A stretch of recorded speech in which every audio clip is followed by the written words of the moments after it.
Well, we did it. We made it through 2022. And let's say we did it victoriously. You all look fantastic. I've got one more episode for you before the year ends. Here it is. The rest of my conversation with Danielle. Happy New Year to my contrary guardians. Contrary. Gardens. Contrary. Feel that you have stuff to share, and not just history stuff. I feel like you've also been doing your own version of evolving and self-awareness and getting there on your own. Oh yeah, lots of therapy. I wasn't going to use the word therapy, but you have found little tricks and ways for you to get to a place. Like, no one has to come over to you and shake you and say, "Let it go, Danielle." Well, you get there sometimes. On your own. I have a few people in my life that have to knock some sense into me. But more times than not, you can get there on your own because you've developed a toolkit for yourself.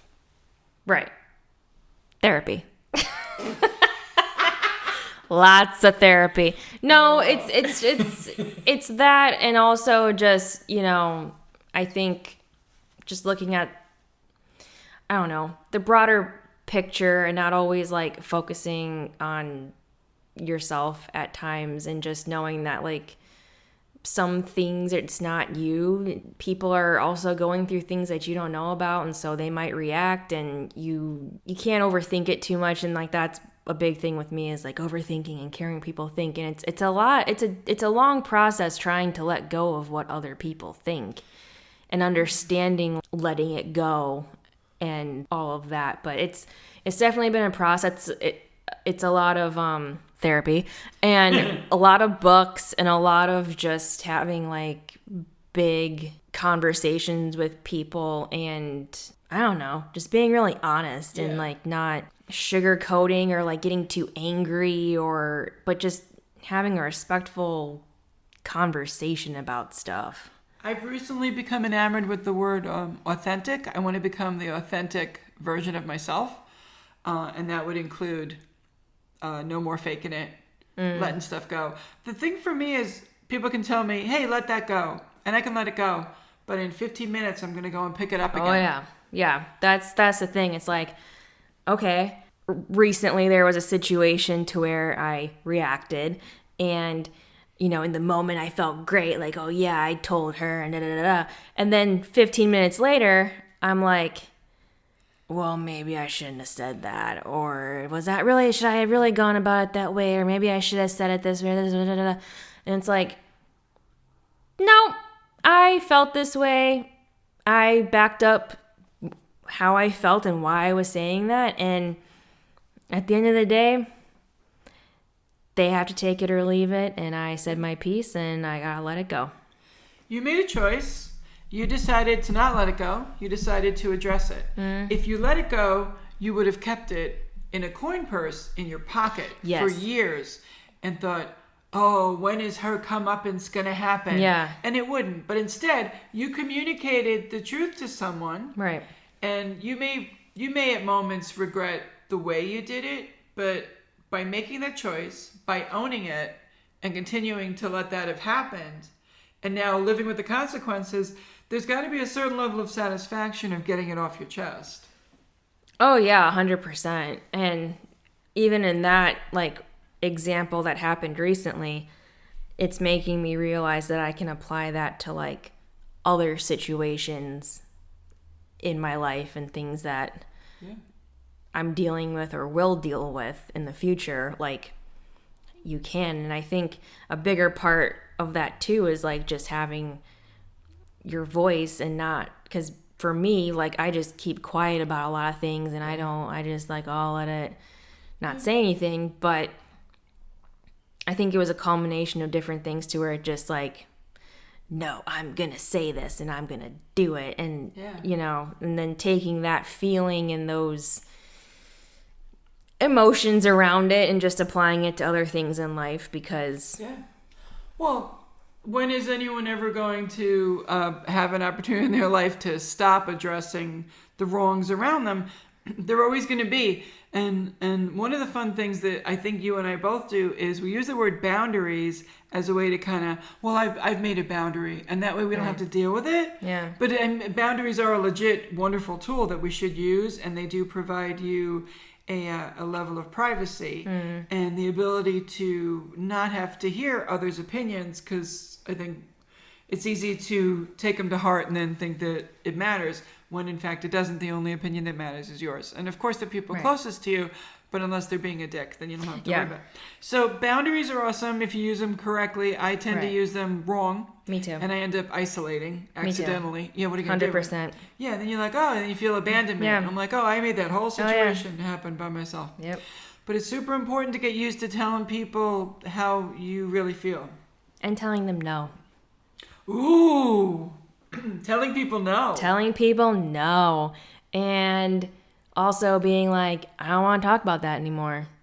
And just shutting it down. Because there's some people that will just beat a dead horse.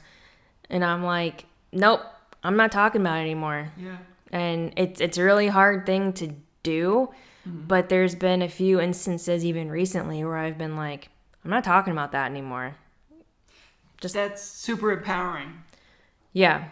And being able to drop it, change conversation, and then like, okay, at another time we can pick it back up again, but just no, drop it. I'm not talking about it. And I mean, you could also just change the subject or walk away, or there's lots of ways to deal with that one. But I am one of those gals that needs someone to hold up a sign and tell me what's next. At work, when I'm losing it and they don't know what to do with me, we have created a safe word, which I'm unhappy that it's pineapple, because I'm like, that's everybody's safe word. There's nothing more. And the other day during a morning meeting, I said, are there pineapples? Why are there pineapples? But they were telling someone else pineapples. And I'm like, oh, it wasn't me that time. Someone else in our little department was saying something. I don't think they should all have the same We can't all have the same safe word. We can't all have the same safe word. Also, we shouldn't have a safe word at work. So many levels of inappropriateness. No. But mine was supposed to be Mary, take a pause. Oh. But instead it's now pineapples. It's fine. Sometimes I need to be told to shut up and they don't know how to do it. I don't think I ever had one. Like, No, you don't cross all the lines where someone feels the need to if tell you anything, that. I needed someone to be like, Danielle, speak up more, because that could have been my thing. So what's the opposite of a safe word? A danger word? A danger word. A danger word. Yeah. A danger word. I feel like we just made something up here. Yeah. I think we're going to get famous Danger on that word. one. That's going to be the book. Yeah. The I'm writing it down. danger word. You don't need a safe word. You need a danger word. Yeah. Oh, yeah. I don't know, Danielle. But danger word. I feel like there's something to that. There is. It's the opposite of a safe word. Yeah. It's when you need to speak up, and it's danger And word. you might be like being a little controversial, or, but yeah, danger word. Yeah, it's like I said it. That's right. Yeah. Yeah. Yeah. I love that. I like that. Danielle, we covered a lot in this episode, which is something I say all the time at work now, out of context, and they really they giggle because they don't know what I'm talking about. What's happening? The Phantom of the Opera. Oh, we do have one more thing we want to talk about. Just one more thing. Okay, because I thought you were just like talking to yourself there, and I got scared. Oh, no. Yeah. I feel like we should touch on this. Let's touch on this. So, The Phantom of the Opera is my favorite. Like, musical, Broadway, anything. Of all of them? Of all of them. Not Grease? No. Okay. Phantom of the Opera. Your look of disgust was fantastic. I wish this was on video. Like, no. No. I knew of Phantom of the Opera when I was a kid because Wishbone covered it a little bit. Oh yeah, the dog. What the hell's Wishbone? Wishbone, 90s kids will understand this. Wishbone was this dog that I think it was a Jack Russell Terrier. He would like hop into like books and be a part of the story. Like he'd be a character in the story. Okay. And I remember vaguely as a kid that he was in the Phantom of the Opera by my God. Gaston Leroux. Like they did a Phantom of the Opera like based off the book. Right. So when I was in high school, Phantom of the Opera, the movie came out, and I was obsessed because, Gerard Butler as the Phantom was... And the chick from... And the chick from Shameless. Shameless, yeah. Emma Emmy Rossum Thank you. was Christine Daae, and wow. yeah, I can recite the entire thing word by word. So What? and parts of it I can do in French, but Fancy. yeah. So like the Broadway play was already a thing, Right. And then I saw it when I was a teenager. I saw the movie when that came out, Yeah. And then recently, I was a big fan, huge fan. Cool. But then recently they came out Broadway, and they're going to be ending the show. Yes, there was a headline that they were shutting down Phantom of the Opera on Broadway. And I died a little inside. Oh. I've only seen it twice, but I think it's brilliant. Yeah. And so they were going to stop the production in February of 2023, the day after my birthday. Oh my God. And the whole reason of why they were going to stop the whole production and like basically bench it, I guess, is because they weren't getting enough ticket sales. Oh. All these newer up and coming shows were getting more money and more fame and attention, and then Phantom was slipping. But then once they released that they're going to cancel it, the sales skyrocketed. That's what happens. And so they're doing their final like run and everything. And I was like, oh my God, do I need to book a ticket to New York and go see it? Because I'm like, if this is it, this is it. So I haven't fully decided yet, but they were going to end it February 18th, and now they've extended it out through April 2023. Really? Mm-hmm. Okay. Because of the response. Yes. And they're like, we're not extending it again. And I'm like, are you sure about that? Also, revivals do happen after a few years. Oh yeah. You know, it does. And I think because it's been such, it has such a nostalgia and a hold, and it just everything from like the set production to the music and the lyric, like costumes, the chandelier. I mean, it's brilliant. Oh, the song. Just brilliant. The sequel, not so much, but the original Phantom of the Opera. You mean the sequel, the movie? No, the sequel played to Phantom of the Opera. They made another play? Andrew Lloyd Webber made another one called Love Never Dies. That's one of the songs, right? Maybe it's not. No, it's he made a sequel at some point to the Phantom of the Opera, and it's where they come to New York or Coney Island or whatever. Okay. But there's a rekindling of the Phantom and Christine. Oh, what? It doesn't make any sense. I hate it. Oh, yeah. Don't like it. They should cancel that one too. But the original, yes, like, even though you can dissect it, it's got a lot of issues, whatever. It's beautiful. I loved it. We went I feel like we were in our 20s. My sister Jeannie was obsessed with the one song. Oh, yeah. We loved it. We played it constantly around the house with the soundtrack. It was just one of our family favorites. And Les Mis was also a favorite. Oh, yeah. But I love that you started loving it because of like a dog named Wishbone. Yeah. That's hysterical. Yeah, who jumped into books. Oh my God. Was this on a Saturday morning or something? It was in the afternoons. I remember coming home from school and like Wishbone would be on, Reading Rainbow would be on, and then there was another show that was on, but it was all around books. Like Reading Rainbow I used to watch, and then Wishbone, like he was this talking dog in a sense, and he became like the main character in all these like classic books and everything, and like they'd recreate the story, and it was just like just the best. But that's where it all started. It was a very nostalgic thing for you. Yeah. Now, you are a lifelong lover of books. Yes. You're always reading something. Yeah. May we ask what you're reading right now? I don't know why I said we. It's just me. What are you reading right now, Danielle? If the masses want to know. They do, all of them, both of them. The masses. The contrary guardians demand to know. I'll start with one that I just recently read, and then I'll let you know what I'm actually reading now. But I finally read Where the Crawdads Sing. Oh, that's a big deal. I resisted it for a very long time because did? I heard mixed reviews about it. I heard it was a fantasy. I heard it was the most brilliant thing ever written. I heard it was crap.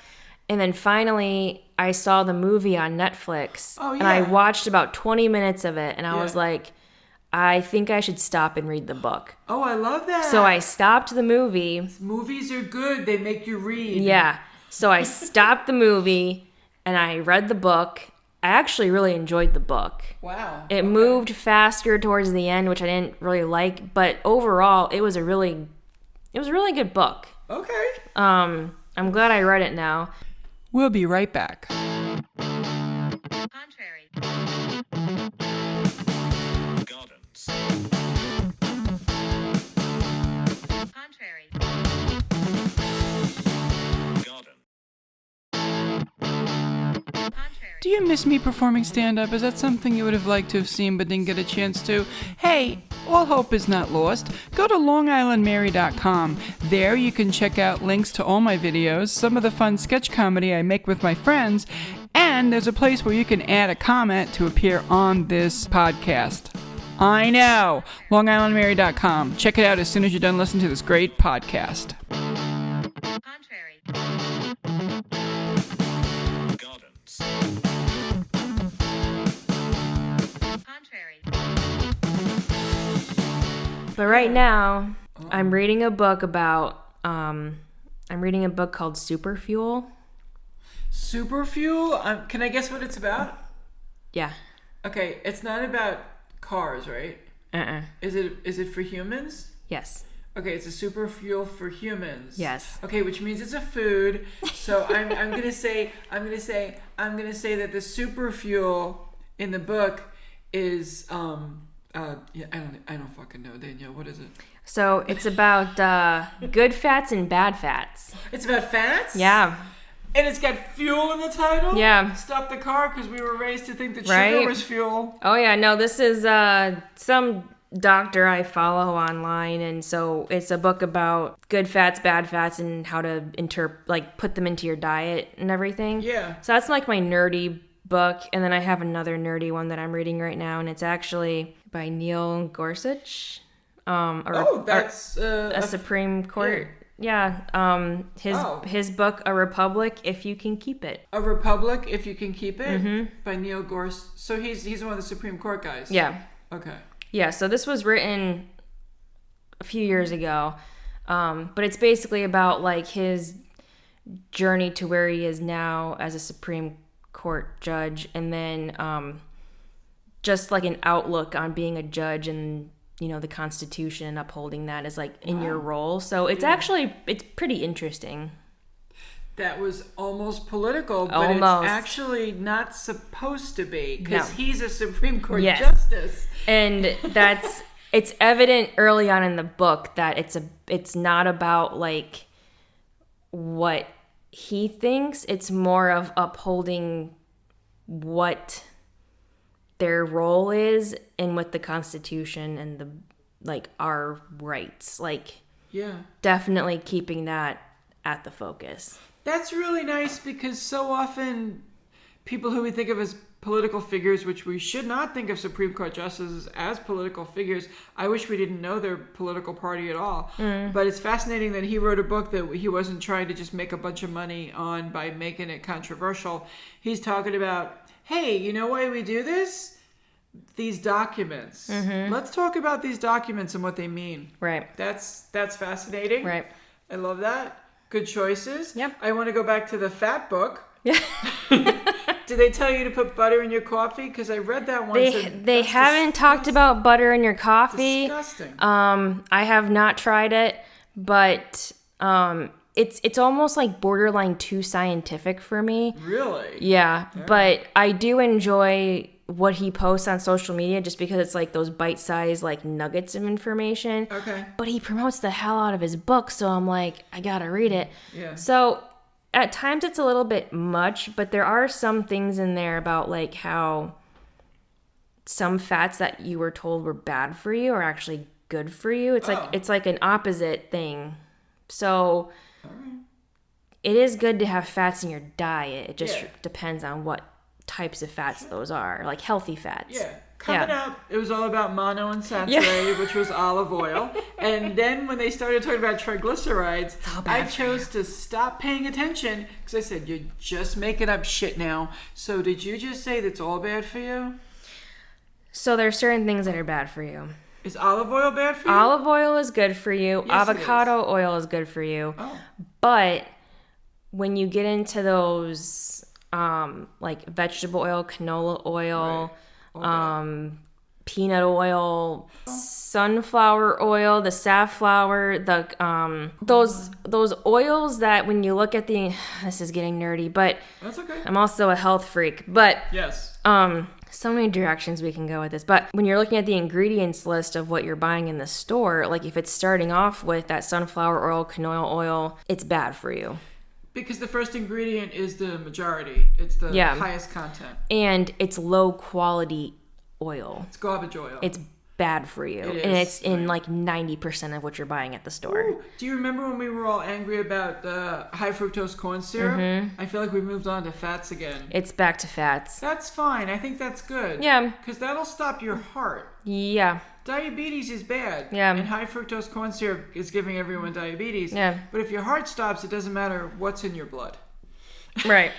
So, yeah, it's interesting. I just, I eat an avocado every other day or something. Do you? Yeah. It's good for you.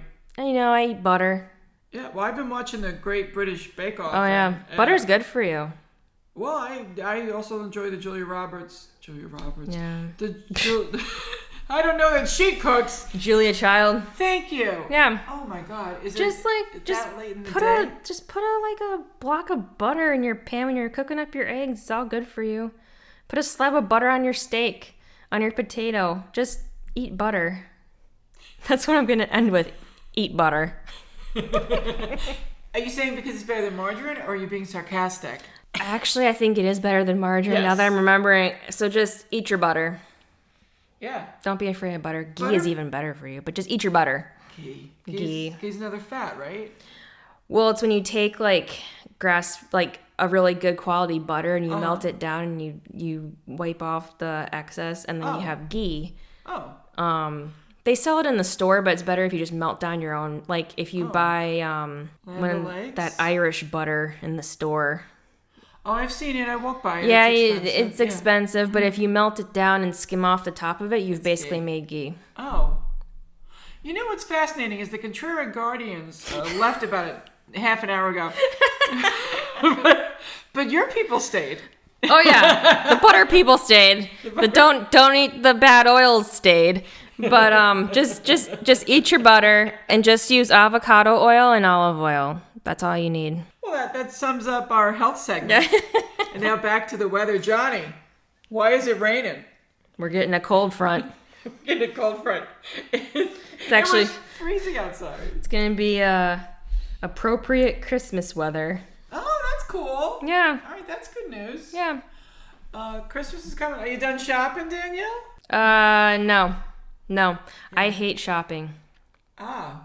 Mm-hmm. A lot of the people in my life hate shopping. I mean, it's easy to buy shit for yourself because, like, I need to live. I need to buy things. You need a thing, you go and buy it. Yeah, and then I mean I feel like that sounds selfish of me, but like I gotta survive. Yeah. But when it comes to buying things for other people around this time of year, there's times where it's like, oh yeah, I thought of you and like I got this. Then there's other times where it's like, I just need to find a freaking gift for you because I need something in the tree. And that's at the point where I'm at. And I think I figured it out mostly for everybody in my life, but there's a few people that I'm like, I don't know what to buy you. So I have a really good idea for you for next year. It's too late now. Yeah. So next year, meet a friend and go get a coffee and then go to Target and follow your friend around Target and write down everything she picks up. Okay. And then you get ideas for gifts. Okay. Yes, Sarah, that's how I decide what to get you. But you know that already. That's one way to buy gifts for people. Another way is to pay super attention to what they're into and then try to come up with something. Another way is to buy Funko Pops based on what they enjoy, because I don't care who you are or how old you are. Funko Pops are great. Yes, I'm that immature. I don't care. I think they're just super fun, no matter what. my mom ran out of ideas. Now, I was still into stuff. I was playing golf. I was doing all kinds of things. One year she bought me a dustbuster. I said, this is just for you. What are you doing? And another time she bought me a laminator. I said, you wanted your allergy list and medication list to be laminated. So you bought me a laminator. No, I thought you would enjoy this, Mary. I'm like, Ma, why would I want a laminator? And I did could use a laminator. Yeah, see, but you're like a crafty girl, Yeah. so you would enjoy that. And I dip my toe in the crafty, but not so much anymore. But anyway, I think it's really important to just do your best to make sure that your people know you're thinking of them. Don't drive yourself crazy trying to find the perfect gift. You're not going to find it. Nope. Just remind people you care about them. Even if you just throw a card at them, or like I said in my last podcast, just send them a text or a call. Yeah. Call them up, because that's good too. But once the holidays are over, we can focus more on our ghee intake. Yeah, because it'll be January, starting a new diet, getting healthy, and focus on eating your butter. Now, I do have to comment before you go and before we wrap this up. I do need to know, is this an ordinary watch on your wrist I'm looking at? This is a Garmin watch. Oh, excuse me. What? It's a Garmin Vivo Move Style or something. Wait, is that like Garmin, like it tells you how to get to the store? Like it's a MapQuest thing? No. Garmin? No. Oh, but it is a watch. It's a watch. It just tells time. It tells time, and it tells me how many steps I took and what my heart rate is. It's not a watch. It's a smartwatch. It's a smartwatch, and It looks like a watch. it looks like a watch. That's why I overanalyze these things for weeks. Wait, there's like a digital picture on it now. Yeah. How So did if you do so that? if I raise my wrist up, it'll tell you what my heart rate is and what my steps are for the day Where did you get this? online. I thought it was a regular watch. It's making pictures. Yeah. Guys, if you could see this. And then you can go into the app and change what you want to see. So if you didn't want to see your heart rate, you could be like, well, show me my calorie intake for the day or something. What's your heart rate right now? My heart rate right now is 110. Well, it's because we're running. We are running. We're running out of time on this podcast. But yeah, it tells me all the fancy things, and then when my heart rate gets really high, it says maybe you should take a break. Let's do a breathing exercise together. And I'm Don't like, get the F bends. you. Don't get the bends. Don't get the bends. Don't let your heart rate get above 100, because then your watch will yell at you. Mine's usually around there when I'm in conversation. If Yeah. I'm sitting and not moving, 70, 72, 74. It used to be much lower. Oh, today I was just sitting there working on something, and it buzzed at me like, do we need to take a breath break? Because my heart rate was just 101 just sitting there. Just sitting? Just sitting, inputting events onto a calendar. Life has become too hard for all of us. Yeah. Our brains are making our heart rate go up. Yeah. We can't disconnect the brain, though. No. But we got to find ways to... I mean, I've thought about just taking the watch off because it is a little bit much. Like, I'm trying to track my movement, but then it's like, maybe you need to calm down. And I'm like, well, no shit, I need to calm down. But don't tell me that, so I ignore it. It's a beautiful watch, though. I really like it. It's good. Better than Fitbit. Yeah, it is. I got me one of them Apple Watches. Yeah. I love it. Yeah. It's fantastic. But They're I'm not nice wearing it until right they now. yell at you. Well, nobody wants to get yelled at. No. I love that you were sitting still and said, "Should we take a breathing break?" That's fantastic. Yeah, it's like now I'm at 105. Yeah. Yeah. I was standing still once. I was sitting actually, and mine said, "I see that you're exercising." And I was like, "Oh no." Yeah. So I've been the same. I've been in the same place, which is Yeah. I'm glad to hear because you're young and healthy. So if it's happening to you too, I feel better. Oh yeah. Yeah. It's like maybe you should move because you've been sitting for a long time, and it's like, well, I guess I sit a lot now, but that's a story for another time. And that's your job. It's my job. Danielle, you came on my podcast finally. I did. We made it happen. I know. And we're going to make it happen again. We're gonna do it again. And I'm very excited about your podcast. Yes. Maybe it'll be called Danger Word. We're not leaving this in. It could be any number of things. I forgot what we said before, but when we listen back to it, I'll find it. Yeah, there were. Yeah, for those who just listened, if you could do me a favor, there's a new feature now on this podcast, Contrary Guardians. I want you to keep an eye out.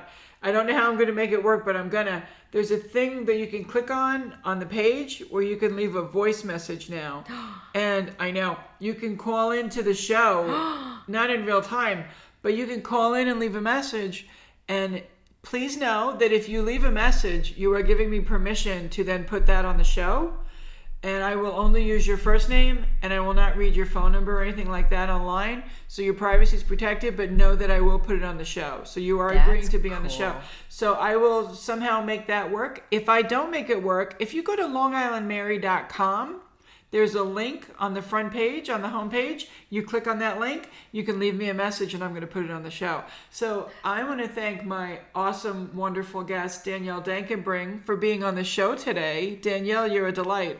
Oh, thanks for having me. This was fun. We're going to do it again. We are going to do that. And I think I just came up with another potential podcast.